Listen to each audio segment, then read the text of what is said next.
What's going on, guys? Welcome back to the channel. Today I want to talk to you guys about the new set Brilliant Stars and take a look at whether this set would make a good long-term investment or not. I've always collected Pokemon cards as a hobby, but never as an investment for the future. After a lot of thought and research, I'd like to walk you through how I came to the conclusion that Brilliant Stars is so far the best Sword and Shield set, will probably be the best one of the generation, and will continue to go down as one of the best sets Pokemon has ever released. So I want to look at two things. What makes a set retain short-term value and increase in the long term? First, it needs to be fun to open. What I mean by that is that each pack needs to make you feel like you're winning, pulling fancy cards, nice art, or nice artworks. Second, which goes hand in hand with the first, is an interesting chase card. Let's start by looking at historical data for some of the high pull rate sets that came out in the past.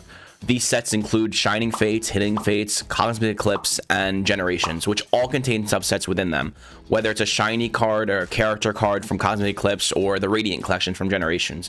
But let's go all the way back to the Black and White era, where we had Legendary Treasures, the last set before the X and Y came out. Legendary Treasures came out 9 years ago in 2013 and has both a high hit rate, nice artworks with the Radiant Collection, and rare, unique chase cards. At $75 a pack, according to TCG Player, this set has done exceptionally well over the years, with two high-end chase cards, the Gold Reshiram and the Gold Zekrom, and cards like the Full Art Mew from the Radiant Collection, along with the other Reshiram from the Radiant Collection. A booster box of this set goes for nearly $3,000, and that makes a little bit of sense given its age and set list. Going forward into the future in the XY era, we had the 20th anniversary set, Generations, which, like Legendary Treasures, had a Radiant Collection. High hit rate ultra rares and chase cards such as the Full Art Pikachu, Full Art Sylveon, and Flareon, along with a Radiant Collection uncommon Charizard and full art versions of the legendary birds in the rare slot. Generations, after 6 years, has risen to approximately $50 per pack. And although booster boxes don't exist of this set because it was a holiday set, that would equate to nearly $1,800 per box. Now, coming closer to current day sets, we have everyone's favorite modern day set, Hidden Fates, which came out in 2019. And I don't really think I need to go in to explain this set very much. Most of you already know the hits, I'll put them on screen, but currently at $17 per pack, it nearly quadrupled its MSRP price when it came out 3 years ago. Cosmic Eclipse, another crowd favorite modern set, contained character rares in its reverse holo set exactly like Brilliant Stars.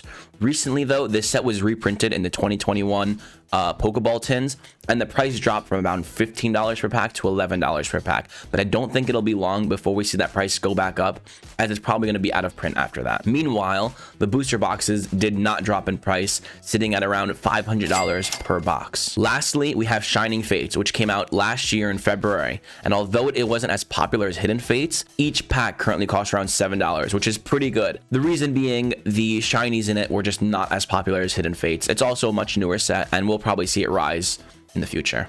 So we covered high hit rates and seen how over the years those do very well. Those sets also had unique chase cards, but what about those sets with only unique chase cards and regular hit rate booster boxes? How do those do price wise, and does it make a difference if you're not consistently getting that little dopamine rush from getting nice cards? So once again, let's take a look at the sets we already previously discussed. From the Black and White era, we have Legendary Treasures at $75 per pack. We can compare it to the 3 sets that came out before it, which were Plasma Storm, Plasma Freeze, and Plasma Blast. Prices will be on the screen, and you can see just how much higher Plasma Storm is compared to the others. And why is that? Because of the secret rare shiny Charizard. And it makes sense. In a PSA 10, that card is worth over $8,000. No other Black and White set has a card worth anywhere near as much. While Plasma Blast has no notable chase cards and mediocre hit rates, it's obviously why the other Black and White sets that have much cooler cards have risen so much faster. When it comes to the XY sets, besides Generation, none of them had any specialty subsets. I wouldn't consider the Break cards or Breakthrough or Fates Collide to be noteworthy cards, as they're always just a little bonus in the pack, and they weren't like you're actually pulling some heat. So looking at the sets that do have big ticket chase cards, starting from the oldest to newest, we have Flash Fire, Phantom Forces, Ancient Origins, and Evolutions. Considering the XY era was between 2014 and 2016, these prices are outstandingly high compared to the sets in the same generation without as desirable cards. I do want to mention Evolutions is a bit of a special case due to the nostalgia, but considering how heavily printed this set was, I'm talking printed for years, put into almost every collection box up until like last year for 4 years, and still $17 per pack. That's a bit crazy. Finally, we have Sun and Moon era sets. While these are more recent sets, so their prices aren't as high, we've already talked about Hidden Fates and Cosmic Eclipse. But believe it or not, those are the two most expensive sets of the generation, except for Team Up. And I'll explain why.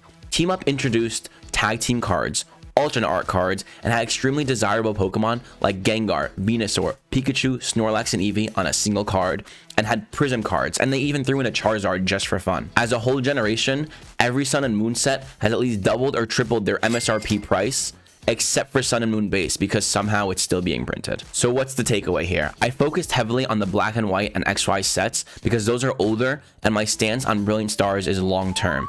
Brilliant Stars has everything a set needs to prosper.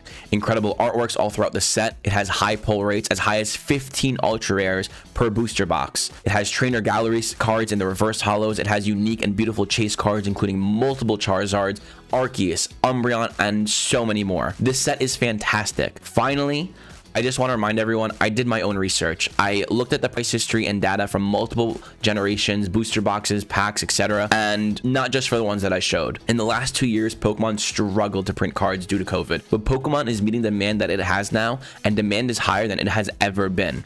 It's very possible this set drops in price and doesn't go back up because of how heavily it's printed. Once PSA begins to open up, thousands and thousands of cards are going to flood in, probably from Brilliant Stars as well, and that'll really hurt the price long term of this set. I'm confident in my decision, and I plan to update you guys on what I'm doing, what's going on with prices, and stuff like that. I have some videos planned to open some really cool products soon. If you're enjoying this content, feel free to leave a like, comment, and subscribe, and do that whole YouTube thing. Let me know how I can improve. If you want to see more from me, I'll catch you in the next one. Peace.